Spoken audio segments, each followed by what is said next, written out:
ఒక్కొక్కసారి counter top మీద కానీ ఫ్లోర్ మీద కానీ ఆయిల్ బై మిస్టేక్ పడిపోతూ ఉంటుంది కదా. సో అలాంటప్పుడు చాలామంది ఆయిల్ పడ్డ చోట క్లాత్తో క్లీన్ చేస్తూ ఉంటారు. సో అలా క్లాత్తో క్లీన్ చేసామనుకోండి, ఇక కౌంటర్ టాప్ మొత్తం జిడ్డుగా అయిపోతుంటుంది. సో అలా కాకుండా ఆయిల్ పడ్డ చోట మెస్సీగా కాకుండా నీట్గా క్లీన్ చేసుకోవాలంటే ఇలా ట్రై చేయండి.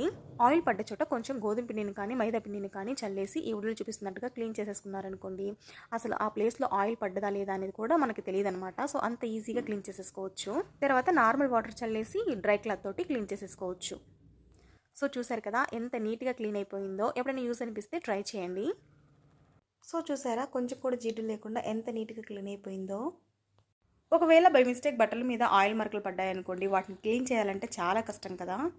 సో ఇలా బై మిస్టేక్ ఆయిల్ మరకలు బట్టల మీద పడ్డాయనుకోండి, చాలా ఈజీగా సింపుల్గా క్లీన్ చేసేసుకోవచ్చు. సో దీనికోసం ఫస్ట్ అయితే ఎక్కడైతే ఆయిల్ మరకలు పడ్డాయో సో అక్కడ ఏ టాల్కమ్ పౌడర్ అయినా పర్వాలేదు, కొంచెం స్ప్రెడ్ చేసుకోవాలి. ఇప్పుడు ఏదైనా ఓల్డ్ టూత్ బ్రష్ని తీసుకొని ఈ వీడియోలో చూపిస్తున్నట్లుగా క్లీన్ చేస్తారా. ఆయిల్ మరక అయితే ఎంత నీట్గా పోయిందో. నేను ఇక్కడ మీకు క్లియర్గా కనిపించాలని చెప్పేసి వైట్ క్లాత్ మీద ఆయిల్ వేసి చూపించాను. ఇంక ఇప్పుడు నార్మల్ వాటర్తో క్లీన్ చేసుకుంటే సరిపోతుంది. సో చూసారా ఆయిల్ మరక అయితే ఎంత నీట్గా క్లీన్ అయిపోయిందో.